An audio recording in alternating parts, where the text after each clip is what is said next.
क्रांतिकारियों के साथ साथ इनके इतिहास को भी दबाया गया। किसी ने नहीं बताया कि इन्होंने कितने दर्द सहे और क्या क्या झेला। अगर बताते तो बहुत कुछ सामने आता और समाज की कई सामाजिक धारणाएं ही बदल जाती।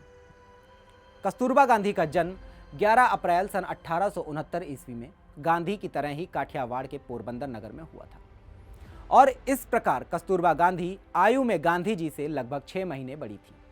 कस्तूरबा जी के पिता गोकुलदास साधारण स्थिति के व्यापारी थे।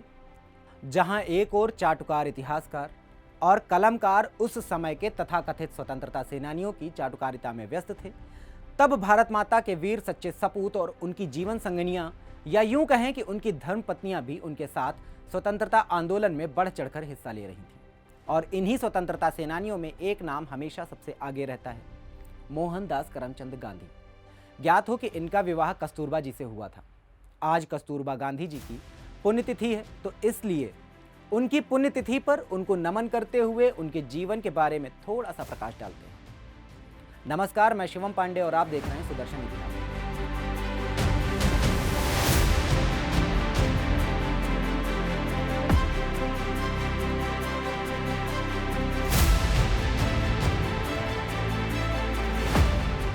क्रांतिकारियों के साथ साथ इनके इतिहास को भी दबाया गया। किसी ने नहीं बताया कि इन्होंने कितने दर्द सहे और क्या क्या झेला। अगर बताते तो बहुत कुछ सामने आता और समाज की कई सामाजिक धारणाएं ही बदल जाती। कस्तूरबा गांधी का जन्म 11 अप्रैल सन 1869 ईस्वी में गांधी की तरह ही काठियावाड़ के पोरबंदर नगर में हुआ था और इस प्रकार कस्तूरबा गांधी आयु में गांधी जी से लगभग 6 महीने बड़ी थी। कस्तूरबा जी के पिता गोकुलदास साधारण स्थिति के व्यापारी थे। कस्तूरबा जी तीसरी संतान थी। उस जमाने में कोई लड़कियों को पढ़ाता तो था नहीं, विवाह भी अल्प वय मतलब कम उम्र में ही कर दिया जाता था। इसलिए कस्तूरबा जी भी बचपन से ही निरक्षर थीं और मात्र 7 साल की अवस्था में 6 साल के गांधी के साथ उनकी सगाई कर दी गई और 13 साल की आयु में उन दोनों का विवाह हो गया। एक दिन मोहनदास और कस्तूरबा जी के बीच किसी बात को लेकर बहस हो गई और ये बहस इतनी ज़्यादा ठन गई कि आवेश में मोहनदास ने वह कह दिया जिसकी कस्तूरबा जी ने कभी कल्पना भी नहीं की थी। उन्होंने कहा कि तू तो एकदम बुद्धिहीन है। एक बात कह देता हूं, ऐसी अनपढ़ पत्नी से मेरा मेल नहीं बैठ सकेगा। अब जिसको हम जितना ज़्यादा चाहते हैं उसकी कठोर बातों का दुख भी उतना ही होता है। आत्मसम्मानी कस्तूरबा जी ने भी कह दिया, सुन लिया, और यदि मुझसे मेल नहीं बैठ सकता तो जाने दीजिए, संभालिए अपना घर बार।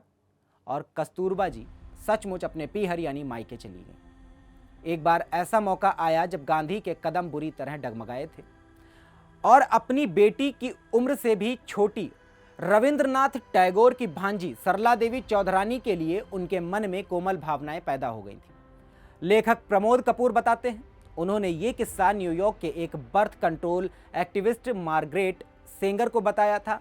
मैं दावे से तो नहीं कह सकता कि गांधी के संबंध उनके साथ कैसे थे, लेकिन उनके लिखे पत्रों और दूसरे सूत्रों से जो पता चला वो ये कि गांधी सरला देवी को बहुत मानते थे और उनकी वजह से ही उनका वैवाहिक जीवन खतरे में पड़ गया था। गांधी के पोते और उन पर किताब लिखने वाले राजमोहन गांधी ने भी इसकी पुष्टि की। एक बार की बात है जब आए दिन मुस्लिमों को उच्च स्थल दिलाने की हर पल कोशिश करने वाले गांधी उड़ीसा के दौरे पर गए थे। तब उनके साथ उनके सचिव महादेव देसाई भी गए थे।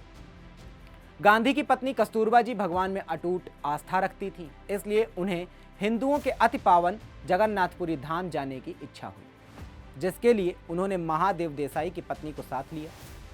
गांधी को जब यह बात पता चली तो उन्हें लगा कि उनकी पत्नी के मंदिर में मत्था टेकने की खबर से उनसे जुड़े मुस्लिमों के मन में गलत भावनाएं पैदा हो गई। ठीक उसी प्रकार से जैसे राहुल गांधी के मंदिर जाने के बाद टीवी डिबेट पर मौलाना इसको वोट बैंक की राजनीति घोषित कर देते हैं, लेकिन अपनी इफ्तारी में शामिल होने का एक पुण्य काम, खैर ये परंपरा व सोच उस समय भी कायम रही होगी, इसलिए गांधी ने कस्तूरबा जी को मंदिर जाने से साफ मना कर दिया। इसके लिए उन्होंने बाकायदा अपने सचिव महादेव देसाई को भी आदेश दिया कि वो अपनी पत्नी को भी समझाएं कि कस्तूरबा के साथ वे मंदिर में ना जाएं। लेकिन परमात्मा को राजनीति, तुष्टीकरण आदि से सदा ऊपर रखने वाली धर्मपरायण कस्तूरबा जी गांधी के लाख मना करने के बाद भी समय निकालकर पुरी मंदिर गईं। जो उनके लिए लौट कर आने के बाद बहुत भारी पड़ा।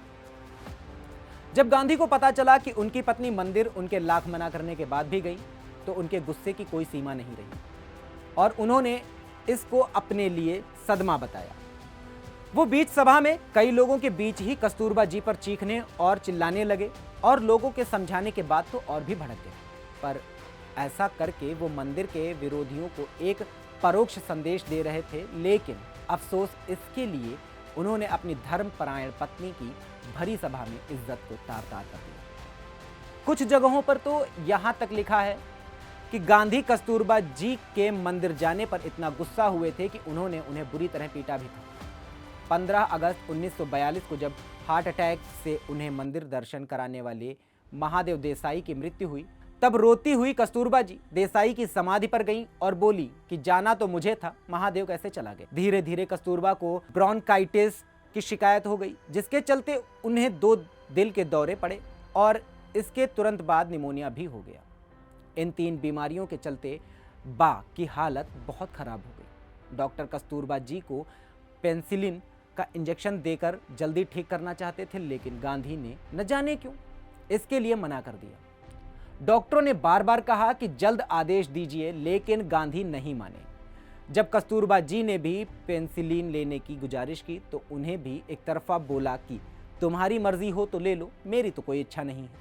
आखिर में कस्तूरबा जी का बेटा देवदास तक अपने पिता को पेनिसिलिन का इंजेक्शन अपनी मां को लगवाने की गुजारिश करने लगा, लेकिन उसको भी गांधी ने मना कर दिया और इसी के चलते आज ही अर्थात 22 फरवरी सन 1944 को धर्मपरायण कस्तूरबा जी इस संसार को छोड़कर चली गई। अपने पति की मर्जी के खिलाफ प्रभु के दर्शन करने वाली इस धर्मपरायण नारी की मृत्यु के दिन हिंदुओं का सबसे पावन दिन महाशिवरात्रि था। आज उस कर्तव्य परायणता की और धर्मपरायणता की प्रतिरूप कस्तूरबा जी को उनकी पुण्यतिथि पर भावभीनी श्रद्धांजलि।